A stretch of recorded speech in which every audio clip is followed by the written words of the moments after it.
ଏବେ ମୁଁ କିଛି ପୋଟଳ ଧୋଇ କାଟି ରଖିଦେଇଛି ଏବଂ ଆଳୁକୁ ମଧ୍ୟ କାଟି ରଖିଦେଇଛି। ମୁଁ ଗୋଟେ ବଡ଼ ପିଆଜ କାଟି ରଖିଦେଇଛି। କିଛି ମଗଜ ବତୁରେଇ ରଖିଛି। ମୁଁ ଏଠାରେ କିଛି ରସୁଣ, କଞ୍ଚାଲଙ୍କା, ଅଦା, ଗୋଲମରିଚ, ଗୁଜୁରାତି, କିଛି ଲବଙ୍ଗ ଓ ଡାଲଚିନି ରଖିଛି। ଗୋଟା ଧନିଆ, ଗୋଟା ଜିରା। ମୁଁ ଏହାକୁ ପେଷ୍ଟ କରିନେବି। ଏବେ ମୁଁ ଗୋଟେ କଡ଼େଇରେ ତେଲ ନେଇଯାଇଛି। ତେଲରେ ଆମେ ଆଳୁ ଓ ପୋଟଳକୁ ଭାଜି ନେବା। ବର୍ତ୍ତମାନ ଆଳୁ ପକାଇ ଦେଇଛି। ଆଳୁ ଭାଜିଗଲା ପରେ ପୋଟଳ ମଧ୍ୟ ପକାଇଦେବା।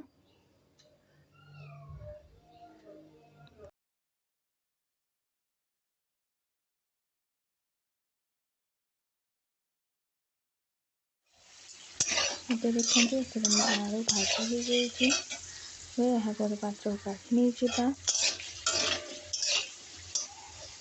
ତାପରେ ପୋଟଳକୁ ପକାଇ ନେବା।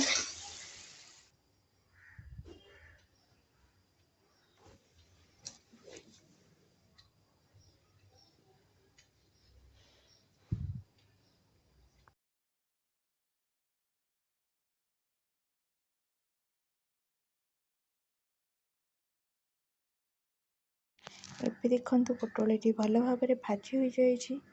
ଏବେ ଏହାକୁ ଆମେ ଗୋଟେ ପାତ୍ରକୁ କାଢ଼ି ନେଇଯିବା। ତାପରେ ସେହି ତେଲରେ ଆମେ ମସଲା ପାଇଁ ରେଡ଼ି କରିବା। ମୁଁ ଏଠାରେ ଚିନି ପକାଇ ସାରିଛି। ଚିନିକି ଆମେ କ୍ୟାରାମେଲାଇଜ୍ ହେବା ପାଇଁ ଛାଡ଼ିଦେବା କିଛି ସମୟ। ଚିନି କ୍ୟାରାମେଲାଇଜ୍ ହେଲା ପରେ ଆମେ ସେଥିରେ ପିଆଜ ପକାଇବା। ଏବେ ଦେଖନ୍ତୁ ଚିନିଟି ଭଲ ଭାବେ କ୍ୟାରାମେଲାଇଜ୍ ହେଇଗଲାଣି। ଚିନିକି ବେଶୀ ସମୟ ପୋଡ଼ିବେନି, ନହେଲେ ତରକାରୀଟି ପିତା ଲାଗିବ। ଏଠାରେ ମୁଁ କାଟିକି ରଖିଥିବା ପିଆଜକୁ ପକାଇ ଦେଉଛି। ପିଆଜଟି ଭଲ ଭାବେ ଭାଜିଦେବା ଏଥିରେ।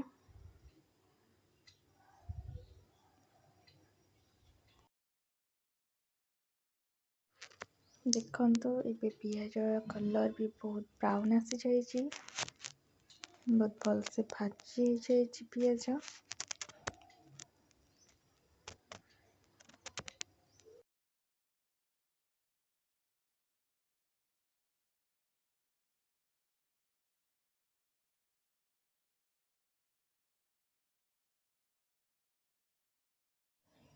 ପିଆଜଟି ଭଲ ଭାବେ ଭାଜି ସାରିଲା ପରେ ଆମେ ରେଡ଼ି କରି ରଖିଥିବା ପେଷ୍ଟକୁ ପକାଇ ନେବା। ଏବେ ଦେଖନ୍ତୁ ଏଥିରେ ପେଷ୍ଟକୁ ପକାଇ ଭଲ ଭାବେ କଷିଦେବା ଏହାକୁ।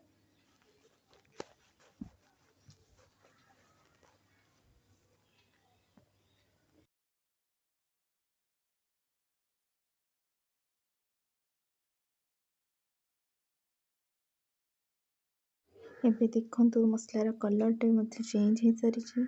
ଏଥିରେ ଆମେ କିଛି ଗୁଣ୍ଡ ମସଲା ପକାଇବା। ମୁଁ ଏଥିରେ ଗୋଟେ ଚାମଚ ହଳଦୀ ଗୁଣ୍ଡ ପକାଇଲି। ଗୋଟେ ଚାମଚ ଲଙ୍କା ଗୁଣ୍ଡ ପକାଇବି। ଆପଣ ଯେତିକି ରାଗ ଖାଆନ୍ତି ସେଇ ଅନୁସାରେ ଲଙ୍କା ଗୁଣ୍ଡ ପକାଇବେ। ଆପଣ ଚାହିଁଲେ ଶୁଖିଲା ଲଙ୍କା ମଧ୍ୟ ମସଲା ସହିତ ବାଟି ପାରିବେ।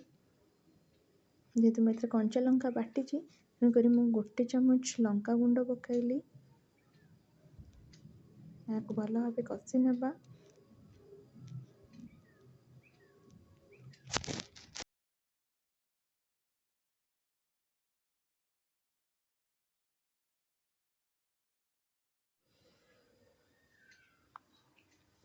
ମୁଁ ଏବେ ଏଥିରେ ଲୁଣ ପକାଇ ଦେଉଛି।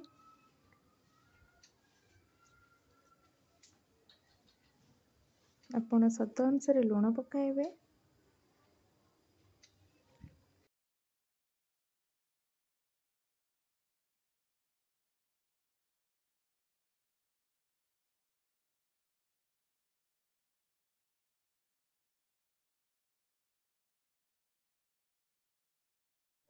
ଏବେ ଦେଖନ୍ତୁ ମସଲାଟି ଭଲ ଭାବରେ କଷି ହେଇଗଲାଣି। ଦେଖନ୍ତୁ ତେଲ ମଧ୍ୟ ମସଲା ଉପରକୁ ଆସିଗଲାଣି।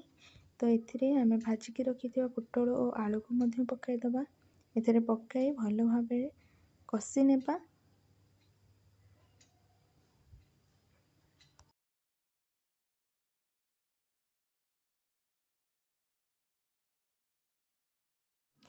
ପୋଟଳ ଓ ଆଳୁ ଭଲ ଭାବେ କଷି ହେଇଗଲାଣି। ସେଥିରେ ଆମେ କିଛି ପାଣି ଦେଇଦେବା। ପାଣି ଦେଇ ଟିକେ ଆଳୁ ଓ ପୋଟଳକୁ ଟିକେ ସିଝିବା ପାଇଁ ଛାଡ଼ିଦେବା।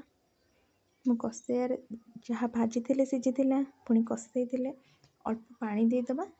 ଟିକେ ଆଳୁ ଓ ପୋଟଳ ଭଲ ଭାବେ ସିଝିଯିବ।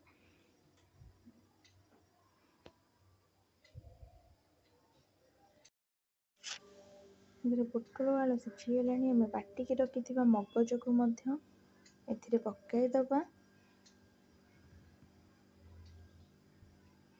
ମୁଁ ଏଥିରେ ମଗଜ ପକାଇ ଦେଇଛି। ତାକୁ ଭଲ ଭାବେ ଟିକେ ଘାଣ୍ଟି ଦେବା। ମଗଜକୁ ପୋଟଳ ଆଳୁ ସହିତ ଭଲ ଭାବେ ମିଶାଇ ଦେବା। ମିଶାଇ ଦେଇକି ତାକୁ କିଛି ସମୟ ଛାଡ଼ିଦେବା ଫୁଟିବା ପାଇଁ। ଦେଖନ୍ତୁ ଏହା ଭଲ ଭାବେ ଫୁଟି ସାରିଛି। ପୋଟଳ ତରକାରୀ ଭଲ ଭାବେ ରେଡ଼ି ହେଇଯାଇଛି। ଚାଲନ୍ତୁ ଏବେ ଗୋଟେ ପାତ୍ରରେ ସର୍ଭ କରିବା।